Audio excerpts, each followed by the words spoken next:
Welcome to EQ Live. Tonight is not a feel-good fitness chat. This one is going to sting if you're truly honest with yourself. Tonight, I'm joined by two people who have actually built the bodies, the discipline, the habits, and the businesses to back up what they say. My lovely wife, Dekel, Bowflex Barbie and IFBB Figure Pro and owner of Bowflex Barbie Fitness, and my brother-in-law, D'Amico Nesbitt, founder of The Fitness Connection, and Timor, the big back brontosaurus. Tonight, we're breaking down health, fitness, and performance, and we're not pulling any punches. Here's what most people miss. This conversation is not just about how you look. It's about how you operate, how you show up at work, how you show up for the people you love, how you lead, how you handle stress, and how you perform under pressure. Your health is really the foundation underneath every single thing that you do in your life is built on. And if that foundation is cracked, that means everything built on top of it is shaky. If you've been chasing fitness goals for years and still look the same, still feel the same, and still operate at the same low energy, tonight is for you. We're exposing the lies, the excuses, and the habits that have kept you stuck. And we are giving you the truth about what it actually takes to change in the gym and in your life. So before we start, ask yourself one question. Are you ready for the truth? Let's get into it. Welcome to EQ Live. Family! What's good? Hello. How y'all doing tonight? Good. I've been trying to think of my insults, you know. Yeah. Well, I know, obviously, my audience, if they follow me, they're familiar with you guys. But for those who may be tuning in, who may not really be familiar, maybe somebody shared the flyer with them, just introduce yourself. Tell us a little bit about you, your background, and what qualifies you to be on EQ Live tonight to talk about health, fitness, and performance. Okay. So my name is Dekel Quant. Let me look at you or look at my camera. You can look at me. Okay. I mean, I can look at you. You know anyway. me. So talk to the people. My name is Dekel Quant, also known as Bowflex Barbie. I am the wife of Ethan Quant. I am the sister also of D'Amico Nesbitt. And he's actually the reason why I got into fitness 18 years ago, which is crazy to say. 18 years ago. And yeah, I mean, fitness has been a part of my life since then. I was 14. And of course, my journey has evolved. But I think that foundation at a young age really gave me the discipline and the love for it, learning how to, how my body responds to training, what works for me, and adapting as I got older as well has been a big thing. I work with women and men in my brand, Bowflex Barbie Fitness. I do online coaching, in-person coaching. I have a fitness app, and my mission through fitness is really just to help as many people connect to fitness and have their lives change in a positive way, just like mine was changed at 14, whatever that looks like for them. Awesome. You go. And I'm D'Amico Nesbitt, like mentioned. Dekel is my little sister.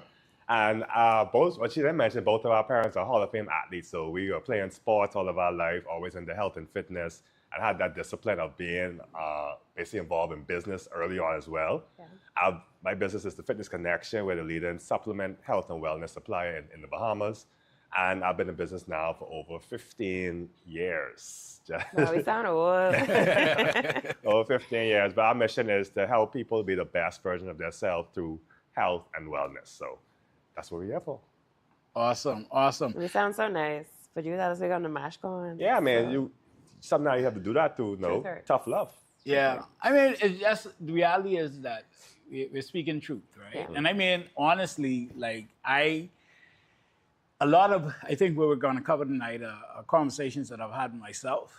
I mean, coming from being over 306 pounds to winning Mr. Bahamas to now stopping competing, putting a lot of weight back on and slowly finding my way back. It's something, so I know what I have had to do and what I continue to do to get in better shape than I ever was. And it's a journey, but I had to have those real hard conversations with myself, right? Mm-hmm. I want to kind of lead off the conversation with what would you say is the biggest lie you hear from people about why they cannot get in shape? And what does that lie actually say about the rest of their life? Like I talked about lies that I used to tell myself. That's a But heavy question. That's an easy one. It's heavy though. Easy one is I don't have time. Time. That's the biggest lie people tell themselves in general, but fitness is just one area. I don't have time. Mm-hmm.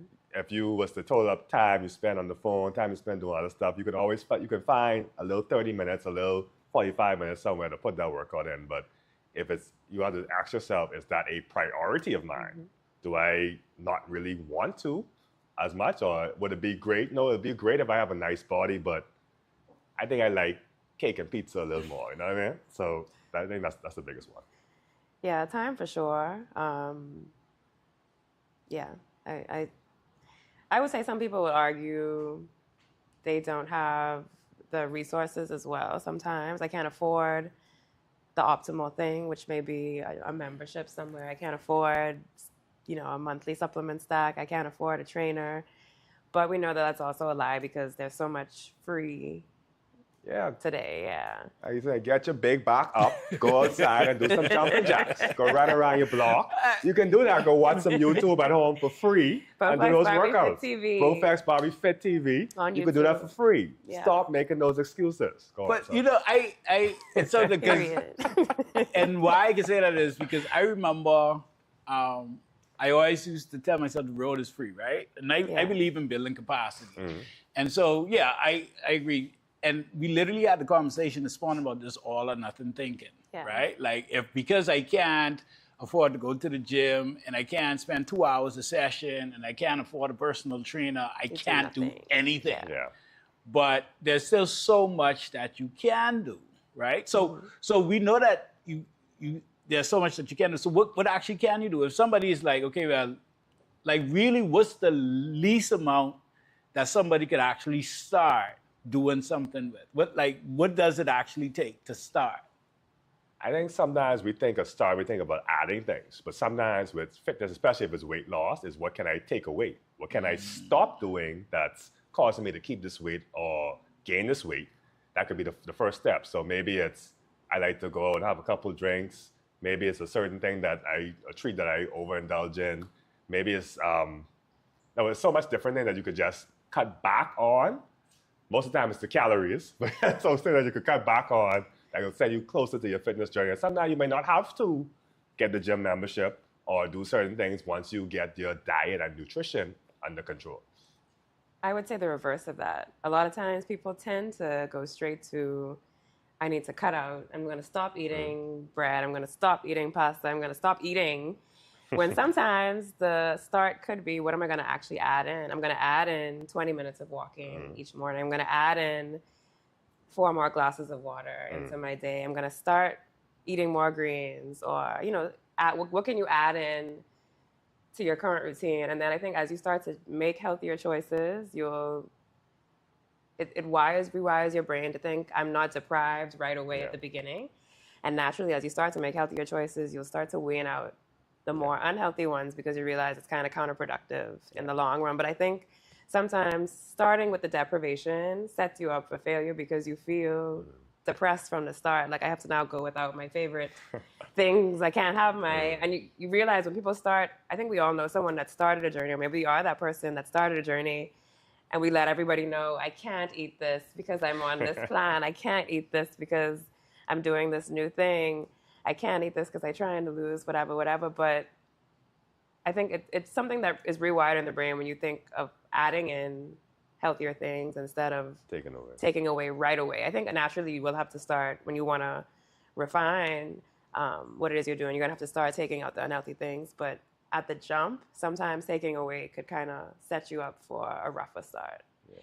Like what you say, it's not all or nothing. Like, you don't cut everything out one time. Like, okay, if I eat just call it cake. If I eat my cake every day. Maybe I'll just eat it 3 days now. I think so it could be cake. It could be kind of I think I it's want just the cake. easiest example, right? Cake. When we say pizza, whatever it is, ice cream. So instead of having it so many times, maybe it's half of those times. Maybe it's every other day instead of every day. Once a week And then instead you of just- multiple times a week. Yeah, you guys should gradually drop it down.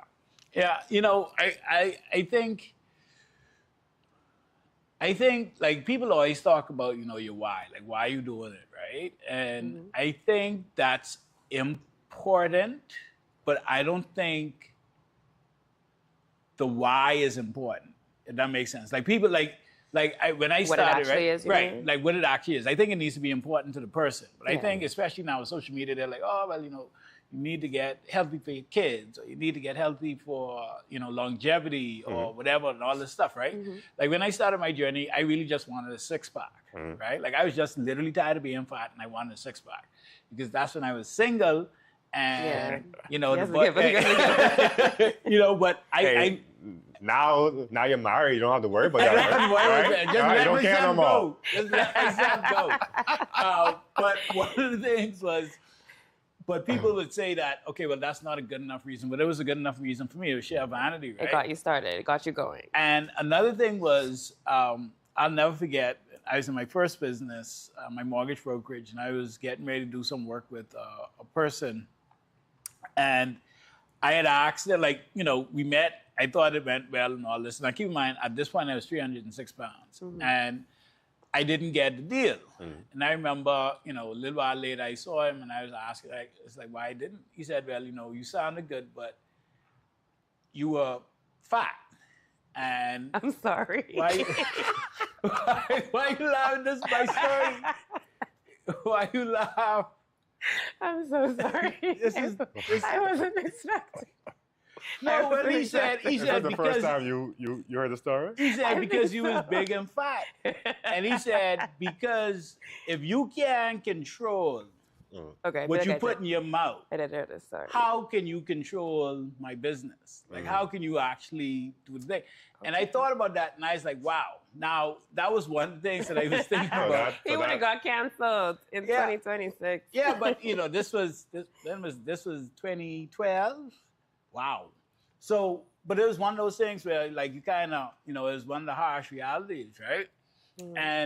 But I want to talk about, because there are a couple of things that, you know, stood out that kind of reminds me of that. What was the connection of that story? The connection was that it's a true thing. Like, if Yeah. you can't, why would you do business with somebody who can't control? Like, being able to control what you consume and get in physical fit, like real physical shape, is a sign of self-respect, Okay. right? And so if you can't respect yourself enough to control what you're putting in your mouth, why would somebody want to do business with you? That was But that was something takeaway. that resonated with me, which led me to get on my fitness journey. So you're saying your why, that was also connected to your why. Right, because you Okay. thought about that. And I it was trying like, to connect ah. how we got to that story from talking about your why. Okay. Right. So that coupled with I wanted a six-pack and I started being fat. And you wanted people to And trust that- you doing business. Right. You know, so, so when we talk about some of the other things that I guess people, I wouldn't say battle with, but, you know, some of the things that I hear is that your gym membership is not a personality trait. And just because you're showing up, it isn't the same as transforming, True. right? Yeah. If you've been on a fitness journey for 5 years and look the same and feel the same, it's not a journey, it's a hobby. Most people don't actually want results. They want to identify as somebody who is trying. I am trying to do better. You ain't really want the results because you saying you want the results, you trying, but you still eating the cake and the pizza. The mirror is not lying. Stop blaming the lighting, the angle, and the camera. And this is the bigger one. The same person who can't finish a workout is the same person who can't finish a project at work, who can't follow through with their kids and loved ones, who can't keep their words to themselves. Fitness should be, fitness is and should be the first place that it shows up. And I think that's the real thing. Like if you, because along the lines that we say, okay, well, how you do one thing is how you do everything, right? And if that is in fact true, if you can't stick to a fitness program, if you can't, commit to yourself, if you can't say, okay, well, I can get up and go out and actually keep that commitment to yourself, then the question is really how are you showing up in other areas of your life? That's, I guess, what that point is. What do you all think about that? I had so much points go through my head as you was talking. But one that's top of mind as you finish is that I spoke to my team about this. When you set a goal for yourself, or you said, I'm going to do this thing, or I'm this person, and you don't show up, or you fall short, each time you do that, you lose a little bit of self-confidence. Yeah. So if I say I'm someone who's disciplined, I'm going to show up to the gym 3 times this week and get this workout, and then you sleep past your alarm, or you're too tired, or you don't do it, then you lose a little self-confidence. So like you said, when you go into work, or when you tell your wife, I'm going to do X, Y, Z, I'm going to plan this thing, I'm going to do all that, then you know that you're the person who doesn't do what they say that they're going to do. Yeah. And every time you do that in one area, it still spills over to the other, because that's your self-confidence that goes all over, not just in fitness, but in business and in your home life as well. Yeah, I agree. I think it comes down to, like you said, if you're breaking the promises you keep to yourself, like how can anyone in any other area of your life expect you to uphold the promises you make and the commitments you make to them? And I think, I mean, it's hard. I feel like we all know people that have been at it for 5+ years. And I sometimes like to defend them in a way by saying we don't know what their situation would look like if they weren't still showing up. Maybe they would be regressing and not progressing. Maybe they do want to just feel like they're trying. Maybe they do want to do it just to move and feel accomplished. Maybe they aren't actually chasing a physical transformation. We don't know everyone's story, medical history and stuff too. So I try to give grace in that area, but also the bodybuilder in me knows when I see people training hard, obviously look like they're working towards something, but you know that there's a gap somewhere, whether it's most likely in nutrition, most likely in recovery. Something is lacking to where I can see them working hard consistently in the gym. They're showing up, not just, resting on machines and chatting, but they're actually working, but the physical results aren't showing up, then there's some gap that obviously that I probably can't see. And again, that probably is likely in nutrition, rest, maybe supplementation as well. But I mean, all right, so, barring those people with those extenuating circumstances, right? Like, we understand that, okay. Not the outliers. Right, we understand that sometimes, but I'm talking about the people who every January they say, I'm going to get this. And, they buy all the clothes, they get all the gym membership, they get all the tennis. And they make us plenty of money. Yeah. but only for things. But salespeople, when they come in, get them everything. But while they're in the mood. And then they just stop. I think that's the reliance on motivation. Like, it feels good, it feels right at the beginning of the year. We feel like that's when we should transform our whole lives, right? But they spend a lot of effort and energy, or they get wrapped up in that. I'm motivated, I'm ready, I'm excited, I'm hyped. It's a new year. I'm going to do things better. I'm going to be better. And then they don't take the time to build a habit. And then the discipline is never built.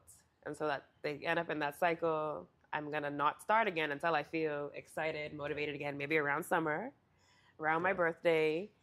And it's like a continuous loop for a lot of people.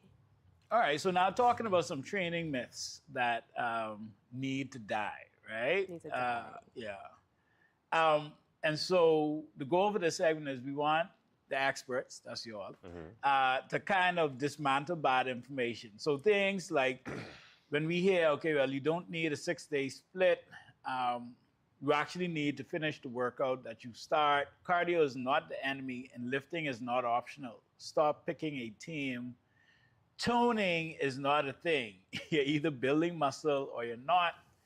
If you can scroll between your sets, you're not training. You're decorating the gym. Training is not about the gym. I had that experience today. What, somebody was... This lady was on the I had Dr. Machine always take long to become open, and she was sitting there full blown conversation On form. on this machine. I was like, come on the phone. Anyway, sorry. Oh, that's just poor dramatic. It was very poor, but she was older, so I couldn't rough up it. no, not too much. Training is not just about the gym. It's a rehearsal for life. The discipline you build under the barbell is the same discipline you bring into the boardroom, a marriage, or a deadline. So the question here for our experts is, what is... That was a lot of myths. Yeah, and we could discuss them, but what is the worst training advice you see being repeated, and how does that bad advice actually carry over into how people approach the rest of their lives? So what is the worst training advice you see being repeated? Training, I mean, I'm not big on the training space, but when people come in, we talk to clients, one is, okay, they want to lose weight. So I want to lose the weight before I start the gym. I mean, I will lose the weight before I start lifting weights. Put it that way. When I say the gym, I mean the weight part. They might do the cardio, so they will run the street, run the treadmill. I'm going to lose 100 pounds, and then I'm going to start and then tone it up. Lifting weights after. Right. Yeah, because I don't want my fat to turn to muscle. What? Okay, so that's why they're fat. They don't want their fat. If you're big, which is a myth, if you're big and you lift weights, your fat then transforms into muscle. And they don't but want why that. Is that a bad thing? Because they think they can just be big. No, because they're already big. They're already 300 They don't want to be pounds. big Right. And then as you build muscle, you just especially if you're a female. They So don't now want to look all like of the big fluffy fat is going to turn into hard muscle. They're gonna be. And still be. They're gonna look hulked out. But okay, so let's educate the people then, because if your fat doesn't turn into muscle, what exactly does lifting weights what actually does lifting weights do to the body? So when you lift weights, you exert energy, so you use some calories. So it's going to help you on your weight loss journey by helping you use some of that energy. And then when you build muscle, you also change the amount of calories that your body uses on a daily basis, because you have more muscle, you're going to be using more calories as well. Also, the aesthetic benefits of, as you lose some of the fat, you're going to keep some of that tightness. So instead of your skin sagging as you lose the weight, it's going to be nice and firm as well. Why are you laughing? Nice and firm as well. I think that's you had the the giggle benefits. juice today. Because when you did that, I thought about the bat wings. I had a teacher in high school that I had There's no call teacher. But that's what happens if you lose a lot of weight sometimes. You have that loose skin. Loose skin, and a lot of people scared of that.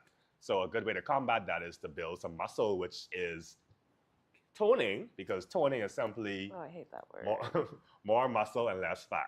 So your muscles are firmer and more toned than before. It was just building muscle with a different term. Yeah, you said you hate toning, because I know when I was in the fitness space, I used to say it all the time, especially from women. It's a marketable term, and I am guilty of using it as well, because it is. Tone and tighten. Women like to hear it. They don't like to hear build lean muscle, which is essentially what toning is. And you cannot build muscle, like Miko said, you can't turn your fat into muscle. You have to lose fat and build muscle, which you can do, which is what we call body recomp now, body recomposition. So some people can technically dedicate time to focusing on getting their weight down and then on building, but it's optimal to do it together so you don't have that and increased likelihood of loose skin. And you have the benefit, like Miko said, if you're in a deficit already, you're exerting more energy than you're taking in, you're going to lose weight as well. But I like to say weight loss will give you the number, will give you the number on the scale, and the cardio will give you a number on the scale. The lifting will give you the look. Having the muscle will give you the actual look and the shape that you want. I don't know. I think a myth that Miko said you have to lose first and then build, but I think there's a big myth that as soon as I start lifting, if I lift too much, I'm going to automatically have capped delts. My upper body, a lot of women like to say my upper bodies get bulky fast.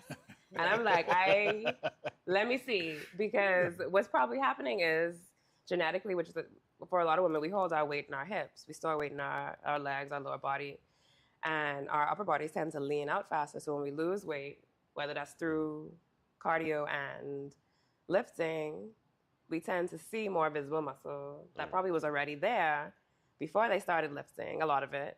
Because in 1 to 2 months, you're not going to build a crazy amount of muscle. But that scares them when they start to see a little more definition in the upper body. They think I'm bulking up, I'm getting big. But unless you were eating in a surplus and lifting extremely heavy to actually intentionally build muscle, like that's not what's actually happening. Now, if you could say you don't prefer that look, but then that's just a manipulation of diet and body fat, not necessarily I need to throw away lifting weights, because we need weight lifting, yes, for the aesthetic side, but also when we talk about if your why is to have a quality of life where you're able to be independent and function at your, at an optimal level, you need to be lifting. Muscle is now being seen as like the most important thing in the longevity studies. So, I hate when people are like, I'm scared to essentially to look like me, but that's okay.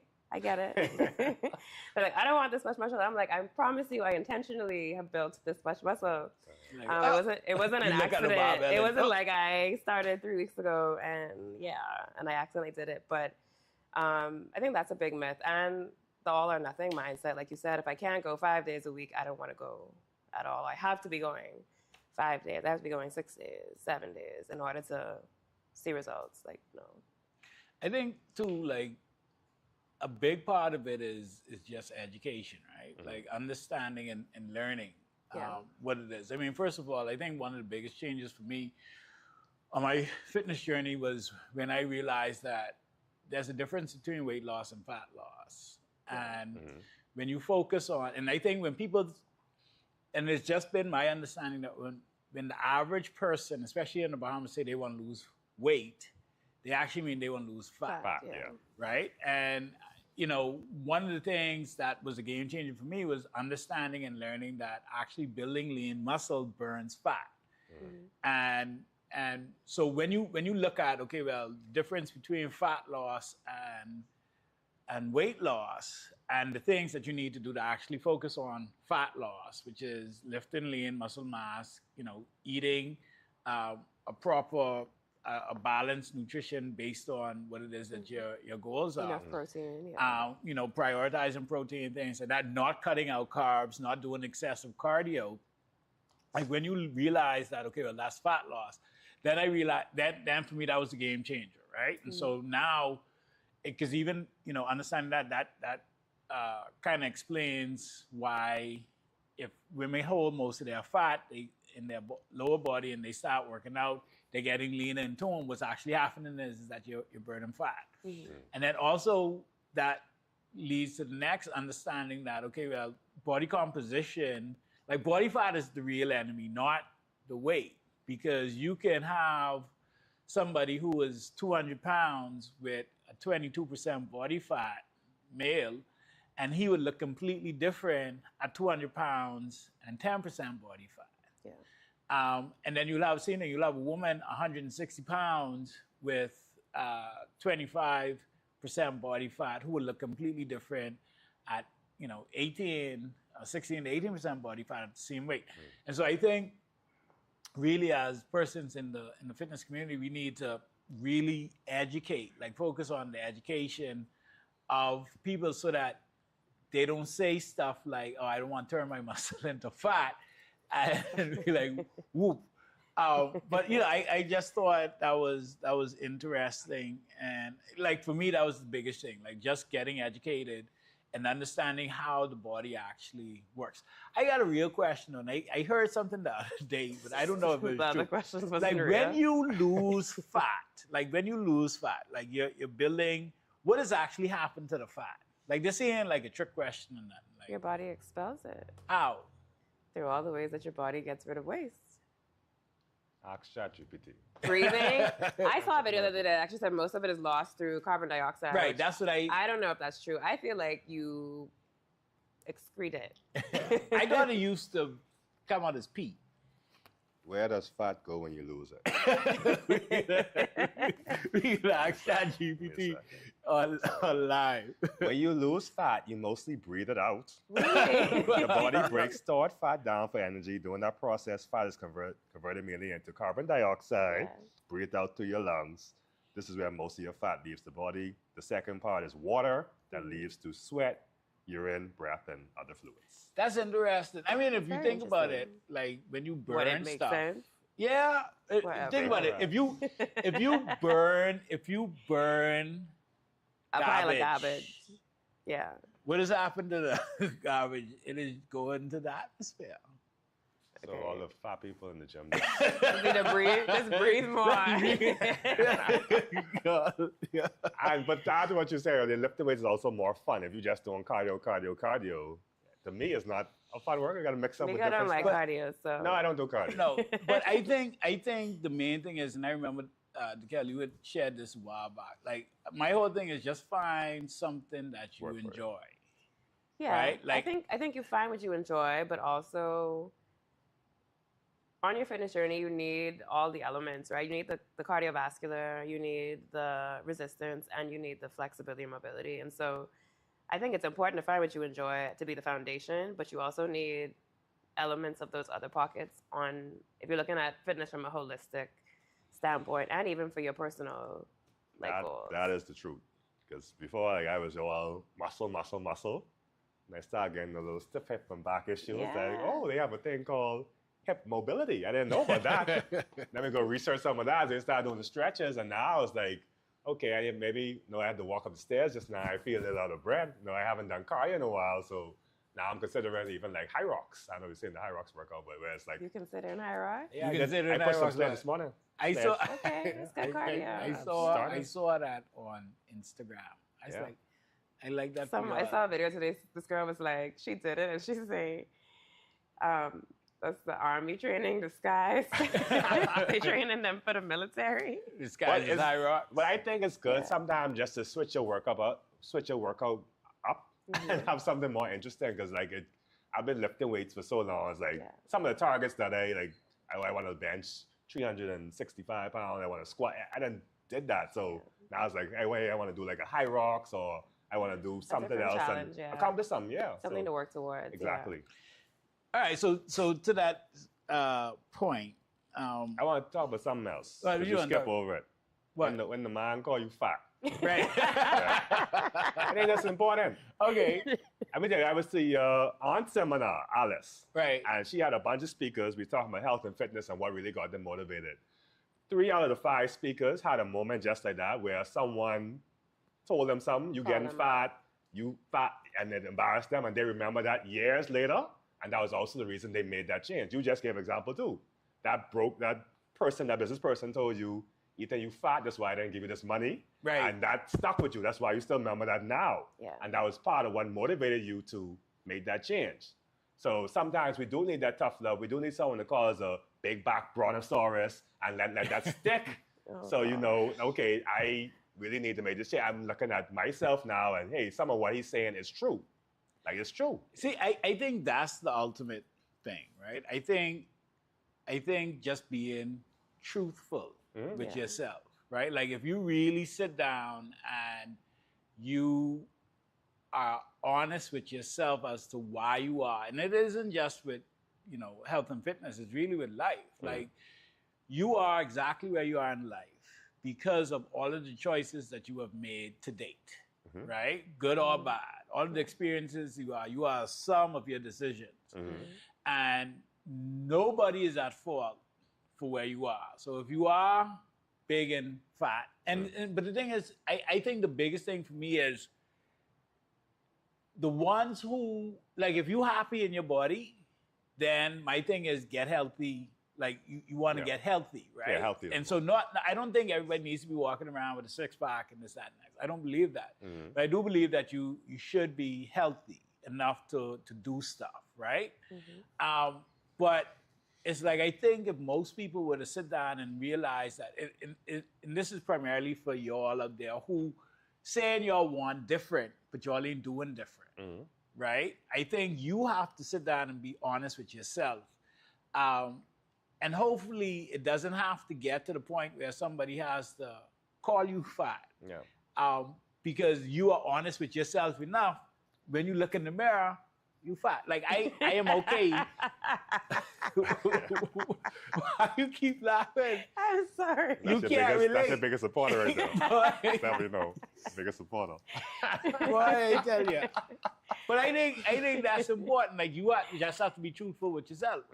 And if you look at yourself naked in the mirror and you don't like what you see, accept that, okay, well, this is where I'm at. But I also have the power and control to make it different. Yeah. Right? A treat. You know, and I think that's And right now, people are super nice. Everybody's nice, and it's great. It's great to have the body positivity and all of that. But Nobody sometimes you wants to just get need the canceled. truth. Yeah, no one wants to get canceled. So canceled. all your friends will tell you, and then sometimes I don't know. want to stray too far. Our Right? culture, we typically tell you. In our culture, you don't think so? People, our Bahamians we will tell learn. you about Old people, but not young people. Old people are people you cool. Like, old people tell you straight up, you getting fat. What happened to you? If you like, how we on the show, like, let you grab you and see you in the little I say, line. Kel, you know, you getting a little, I might say on the side, but I ain't gonna know. Right. Not okay. Yeah. I say, Kel, you getting fat. You know what I mean? I ain't gonna do that. Boy, yeah. But we need to see some truth. Bahamians We will tell tell people you. to be honest. I went to boat. When I went to boat, I have my bonus card. Now, it wasn't that, honestly, it's 2 weeks apart from Yeah, man. a month. Come on. So I think it was something with the camera. It really did slender my face. It was nice, it was a nice contour. Right, you know. but- Lighting. So I presented my bonus card to go vote. And the older lady said, boy, you look different. The young girl said, yeah, he got fat. And I was like, but it was a month ago and I actually lost 5 pounds. I was just like, anyway, I know it's a picture, but no, I just say that to say like, I think Bahamians would tell you. Yeah, I mean, and I honestly, I experienced it when I was younger on both ends because I was always skinny. Yeah. And they'll tell you on both sides, oh, you bony, you skinny, Yeah, you need to go you eat some burgers or whatever. No, put on some weight, what happened to you?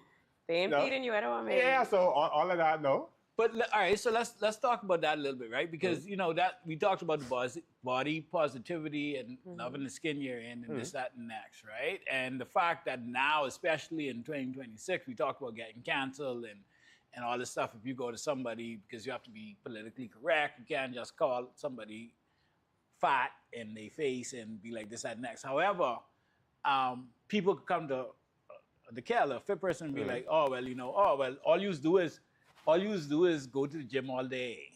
And if she was to go to a fat person and That's a say, nice all you one. do is sit down and eat. all day, like that would be wrong. But isn't it the same? Oh, Isn't that a double standard? That's a gem. Like, I've been in public places. I've had people come up, like, not come up to me, but, like, walk close enough to me where I could see them. They could see me.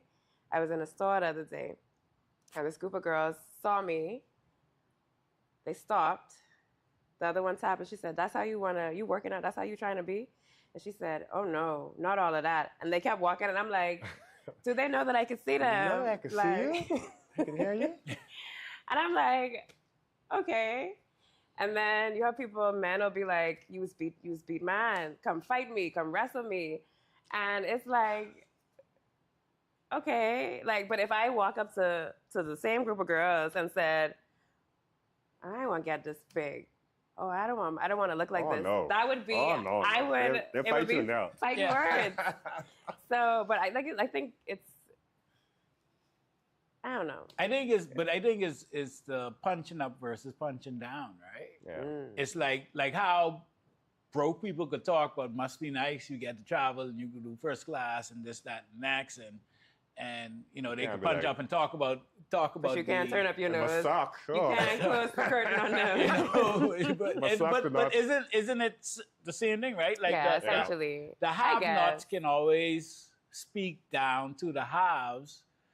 Because I guess they feel that it levels the playing field or whatever. But I mean, if we are saying that wrong is wrong, then wrong is wrong. Yeah, Right? But I just think the reality of the society in which we live is that, you know, fit shaming is a thing, and it's more readily acceptable because So you're saying we need to increase fat shaming to level it out. What I'm saying is we need to just stop. Just That's essentially what y'all said. Fat shaming, bring back fat shaming. double standards Because exist. I'm just saying, yeah, double standards They exist and they are where wrong. you just said people had life transformations from Yeah, fat shaming. I think you need to be honest with people. They just need to I be think real. honesty. I think Listen. honesty. If your friend is getting fat, I want you to pick up your phone and send them a text or send them a voice note. Let me say this for you. Be like this. Hey, friend. I can tell you this because I really care about you. I think you're getting a little bit overweight. And I know I'm concerned about your health and your quality of life. And I want to be the one, because I'm such a good friend, to tell you maybe it's time for a change. And just know that I'm here to support you in whatever ways you need to make that change. Yeah, but then that gonna be the same friend on Sunday they out over PI, the brunch, eating up all the things and drinking up all the things. Just say, friend, this backside getting a little wide. It's time to rein it on in. All right, I'll go find an old picture Friend. of last year. You Friend, we see need to how start small you working was out. last year? Friend, when you start in the gym again, things drop the hints. But sometimes you need that raw, real honest, someone who really, Yeah. they're not doing it with evil intent. With bad intent. I But think they that's really do the, care about you being your best self. yeah, I think that's the foundation. You can't do it from a place of, Malice. and- malice yeah. and ill intent, yeah. All right, so now let's talk a little bit about, because one of the things is that, they say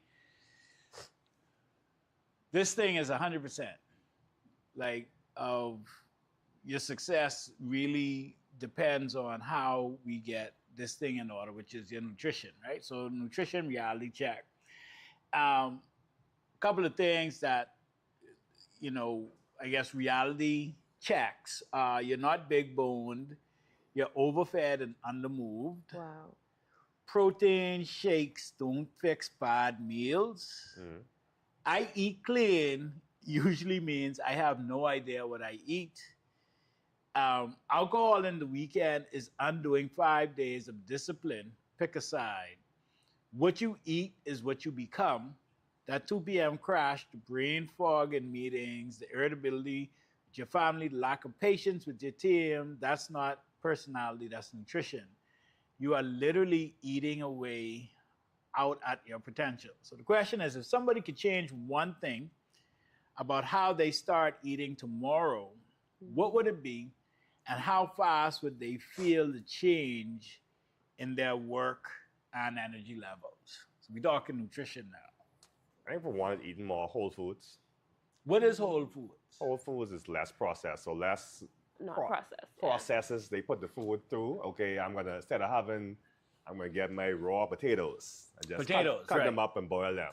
It's not the box potatoes that's already been processed. If you look at the ingredients, it's 10 things in there that they add to the potatoes. It's not the raw stuff. Not the Whereas box if you mashed make it home, you potato. put in potatoes, salt, maybe milk, butter, whatever. No, that's the raw ingredients, less stuff in it. So more whole foods. More whole foods help, and then less sugar. I think that's two low-hanging, easy stuff. Less sugar. Cut out I know we call brands that, but some of the sweet drinks, those 40 grams of sugar drinks that sometimes people drink 2 of those a day. And the daily recommended sugar is 30. Yeah, so one drink, one malt beverage could put you over that sugar limit for the day.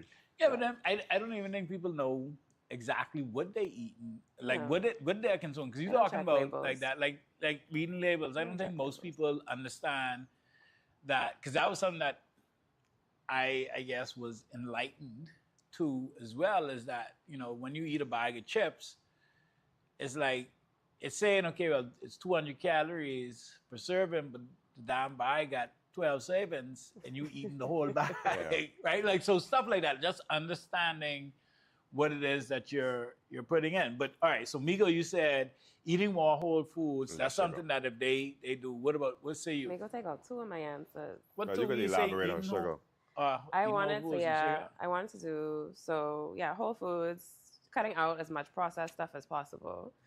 So things in packages, stuff with high sodium, a lot of preservatives, when you look at the back of the label, a lot of ingredients that you probably cannot pronounce. That means it is likely more processed. If it has a expiration date far from when you purchase it, that means it is likely very processed. And then, yeah, the sugar thing, again, because sugar, especially when you talk about like brain fog and crashing, sugar is going to take you up and then like really cause that crash to be more volatile than it should Yeah, be. but I don't eat a lot of white sugar. So what are you talking about? What do you mean white sugar? Where am I eating Processed sugar. Yeah, sugar naturally occurring in stuff. So even you look at glycemic index foods that cause that are high on the glycemic index that cause the insulin spikes, that's what causes the spikes and the crashes. Sorry, and so a lot of times it's ignorance, because just like how you said, I've had customers, I cut out sugar, and he's put honey in the tea now. Honey is sugar. I'm like, that's still sugar. So if it's not the white powder in the thing, I don't use sugar, I use agave or maple syrup fruits there's sugar. Alternative, but a lot of them still have sugar in them. So you're still just consuming the sugar in a different form. Now, sugar from the fruits that also have fiber, better. The benefit, yeah. Yeah, but if you eat them in excess, you're still getting that same amount of sugar. Yeah. But that's why I say I think that there needs to be education, right? Because when you say cut out sugar, I didn't say like, out all the completely. no, but when cut I'm back. saying cut back on sugar, Yeah. the first thing because this is something that I literally did at 306 pounds, they say same thing. I know that they say you got to cut out sugar. I thought I was cutting out sugar, so I take the white sugar and I throw it in the garbage. I ain't eating no more sugar. Mm-hmm. But I still wasn't losing weight because I still had the ketchup. I still was drinking the sodas. I still was doing all this stuff. Oh. And so that's why I say, like, I think education is our biggest, I guess, weapon.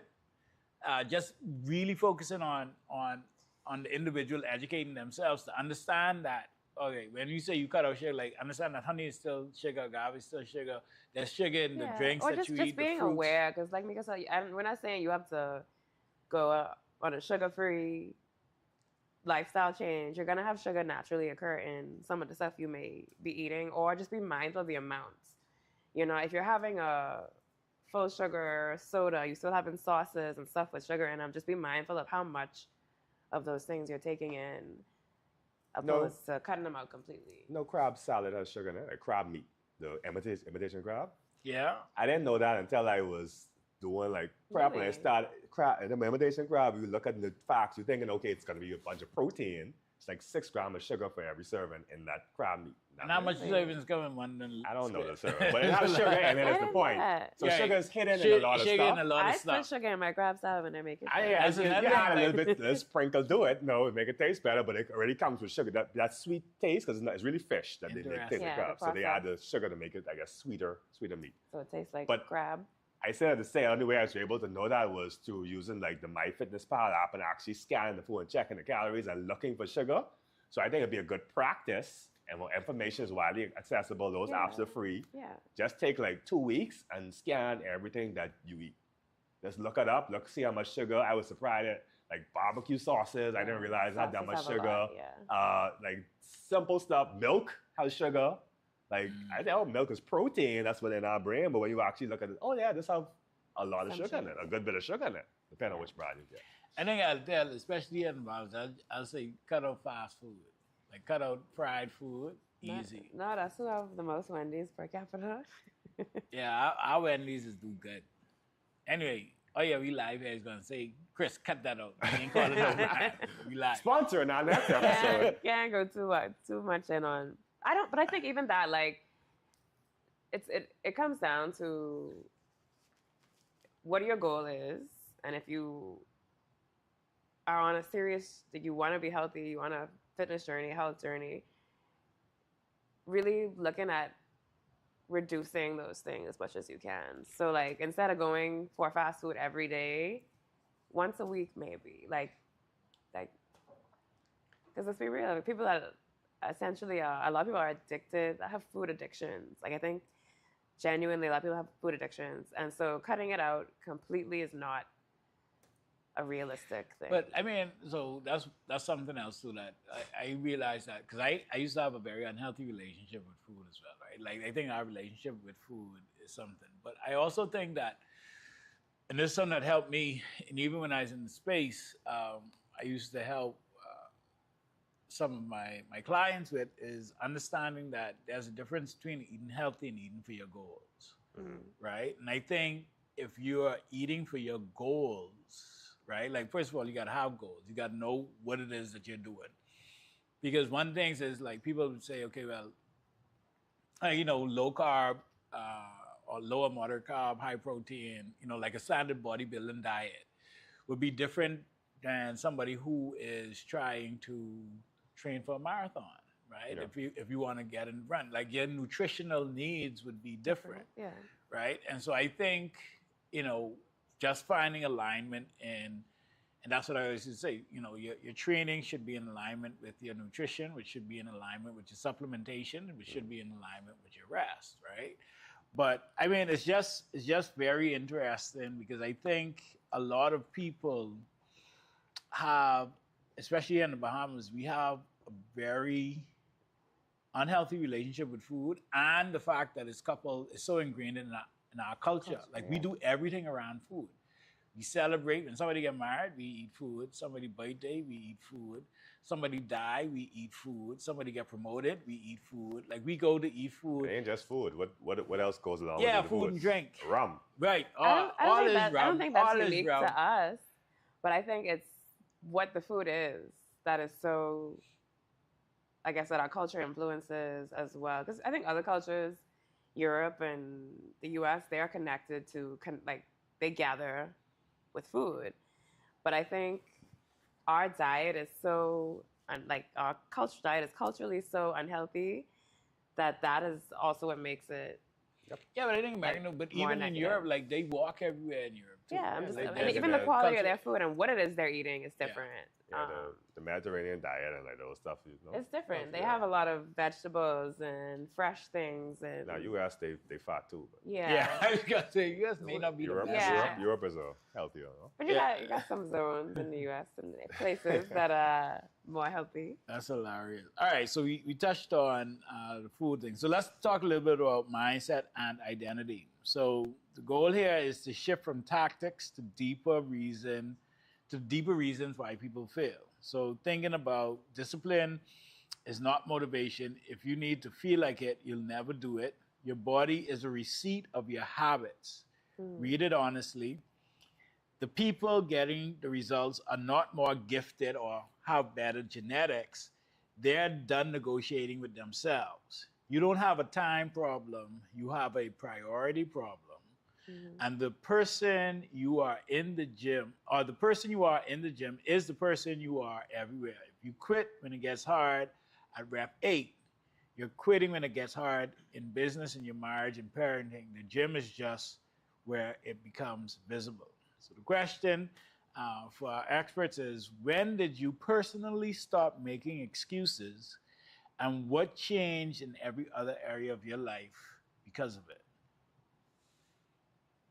Or you never used to make I excuses? still make some excuses. I just make less of them. Yeah. I try to do them more often. Like I feel personally right now with my fitness journey, it's been switching to more, like I say, less of the muscle building and more the longevity stuff.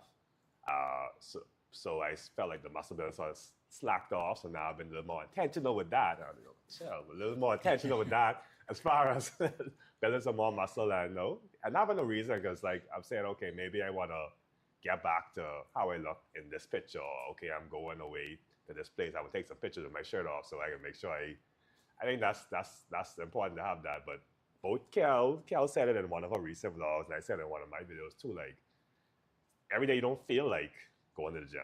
If you go by how you feel, then you don't get to stick with those stuff. Sometimes you just go feeling down, feeling tired, didn't get enough sleep, just get something done. And sometimes that one set turns into 2, turns into 3, and you feel better afterwards because you still did something. And you keep that confidence we talked about earlier that you have in yourself that no matter what, I still show up. Because showing up is most of the battle. If you get in your car and drive to the gym or go wherever you work out, once you get there, you can do something. Even if you do 1 or 2 sets, say, I feel bad going home, you did something, and you keep that confidence with yourself that you show up no matter how you feel. I think that's important. Yeah, anything to add to that? What was the question again? There wasn't no The question. breaking We're just point talking when about you when you. Well, the stop making question was excuses. when you personally stop making excuses, and what changed in every other area of your life. Like Miko said, I think But like this, we come from a family where we don't make no excuses. Period. We've been taught to show up, discipline. We don't have no choice. When it's time to go pick up those 10, you couldn't lay in bed. A little bit of trauma. You couldn't lay in bed. You have to go and do the work. So that's spill over. If you know something needs to get done, you just get it done. Just get it done. So I think a lot of it, A not lot of it is seriously, that, yeah. a lot of it is upbringing with hard work, discipline. My mom was a PE teacher. I played whatever sport they needed me to play. It wasn't if I felt like playing, I wanted to play. No, we need someone to go play baseball. I never had a baseball. I was up there swinging. so like you just show up and try, like just do it. Like that's a big part of it. Is how you were raised. Yeah, I think also piggybacking off of when you said sometimes you show up, you don't feel like going, you show up anyway, and it gets better. I made a video a while back, and I was like, I had a day like that. I didn't feel like going. I got there. I didn't feel like being there. I did the whole workout. It never got better, and I went home. And I was like, the reality is sometimes you have days like that too. Like people are like, oh, the best workout is the only bad workout is the one that didn't happen. Like, no, sometimes you could go and have a bad workout, and that's okay. Like, but it happened. It got done at the end of the day. And you kept your confidence in yourself that you show up. I kept my promise to myself. And I think those days are what help you to push past the days where you're having bad work days. You have a deal that maybe didn't come through. You have a fire you're trying to put out. You realize, like I've conditioned my mind and my brain and my body to be in situations where it wasn't, like I didn't enjoy it. It wasn't fun, but I got it done. Yeah. And I'm okay. I didn't die. I think so. I have another, I guess, perspective of that as well, because I think for me, like getting when I was competing, like that was the big thing for me, right? So I always had this goal that I could work towards. When I retired from competing, I was kind of lost because I was like, okay, well, I don't have this goal. It was always for aesthetics. And then I kind of fell, right? But I was still working out consistently, but out of habit more so, right? And I didn't really have much direction. I would say that in the last maybe 2 years, like I was like, okay, well, I can show up, but I still find myself still just showing up, but still not making the progress that I need to make, right? And I think that's where, like when we started the conversation, where we were talking about, okay, well, showing up isn't the thing, you aren't transforming. Like if you have this open and honest conversation with yourself, you realize, like I used to be like, oh, well, if the kid didn't want to go for dinner, and we don't go for dinner often, but I would say, oh, well, as soon as I get on my fitness journey, the kid won't go for dinner, and I am pizza lab, eating pizza, right? Or I drinking, or I doing this, right? But reality is that the kid be on prep for 8 months of the year, so we ain't going out. So really, and so I say that to say, like, I got to a point where that was I your think excuse. showing up isn't enough if you're just showing up. Yeah, right? I think you can go through seasons of that. Right. Yeah, And I know sometimes you're gonna do that, but like if all you're doing, like showing up isn't enough anymore. Yeah. Because if all you've been doing is showing up, like you said, you've been on this fitness journey for 5 years, showing up don't count. And so like I really had to, no, it It's don't. not enough. It's not enough. Yeah, it counts. You can't just show up. You gotta show up. Well, I'll disagree in this way, right?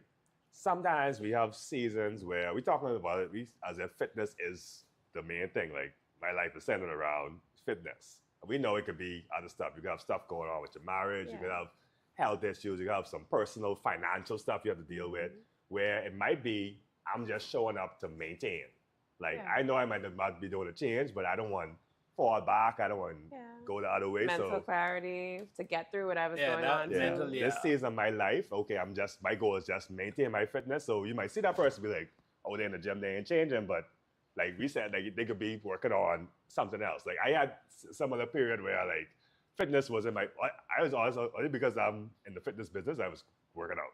So I can't fall off. You need to be visible. Everybody's let me know, oh, what happened to you? So I make sure I could stay out. But that's that truth you need. Yes, my mind was on other stuff. Like working out was like sort of the least of my worries. So I think it's important too to just, like you say, have it as a crutch, use it as fuel to keep your mind clear.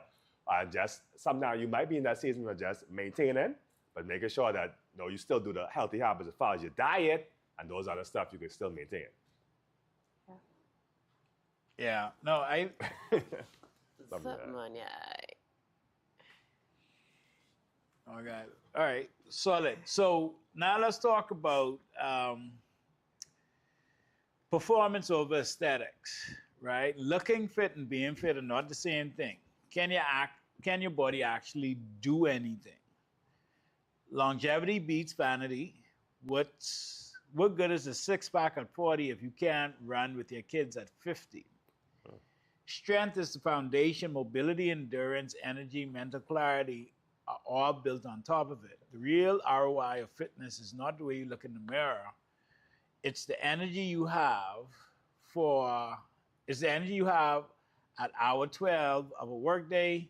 It's the focus you bring to high stakes meetings. It's the patience you have with your family and kids after a long day. It's the confidence when you walk into a room. That's what training actually buys you. High performers in business are not high performers by accident. They train their bodies because they understand the body is the engine that runs everything else. What does real performance look like at every stage of life, and how does training change the way someone shows up in their career, business, and for their family? That's a good question, deep question. Very deep. But at every phase of life, everybody's life journey is different, but having, like you say, the physical transcends to the mental. So you work out, you get a clearer mind, you feel better, you deal with stress a little better. You also mentioned how your body looks dictates your confidence. Your confidence spills over into business, where you try to date, all of that, it affects as well. So I think it depends on where you're at, how that fitness journey really is going to affect your personal life. Yeah, I think a big thing, we talk about longevity and functionality. Like, it's one thing to look fit. And like, as a bodybuilder, this may be a little stab in my own arm, but I've even been prioritizing more, there's more recovery, more mobility, as I venture onto the higher side of 30. Knees popping. Yeah, they've been popping. They look better now. I've been just shake his head. You're talking about 30. I've been focusing more on that now because while I think aesthetics are important, I don't think they ever become irrelevant. You want to feel good and you want to have a good-looking body, but you also want to feel good in it too. You want to be moving pain-free. You want to feel, like you said, when you get to the later years, you want to still be able to move around, be independent, have a high quality of life without as much medical intervention as possible. You don't want to be on a bunch of meds to regulate things or to be pain-free. So I think, that's an important thing to look at, having a well-rounded journey. I think the mental, like Miko said, is very important.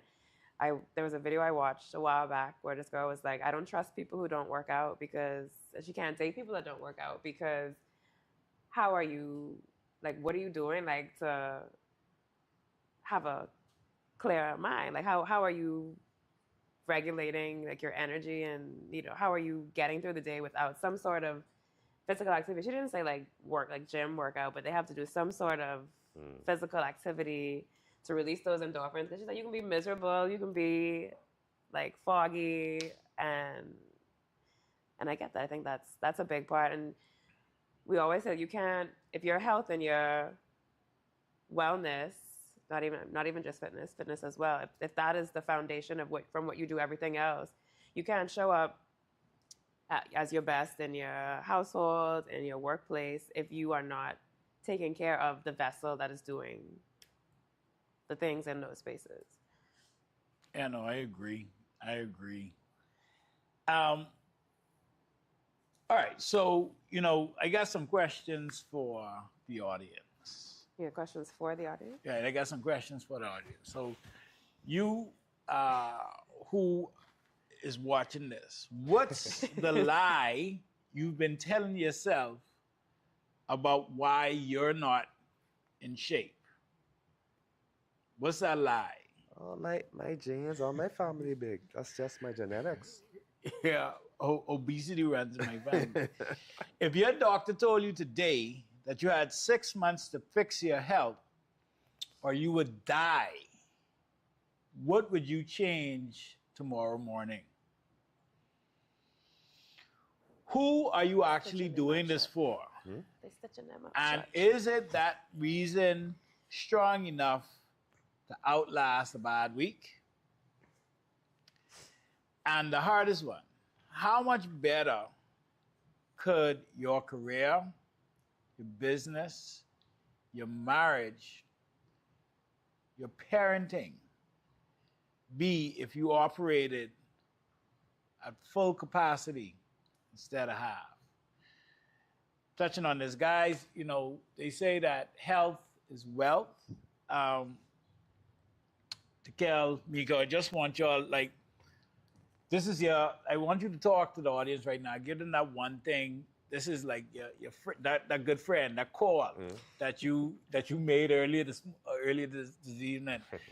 Like, somebody needs to hear something, right? What can you tell them to really, as a last ditch effort on your part, to just really tell them the hard truth about why they aren't where they want to be, because they want to be healthier, they want to be fitter, they want to have more, better performance, and really what they need to do right now. Like that one piece of it, like, let's go.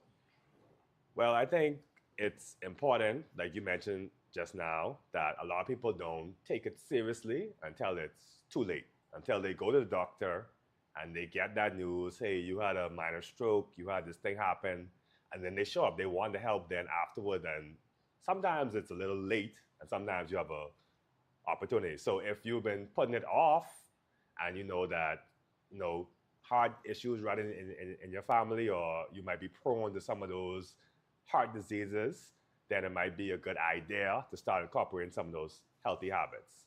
Get with a coach, get a program, have a doctor's visit, get someone to counsel you on the right track to start changing your health and fitness before it's too late.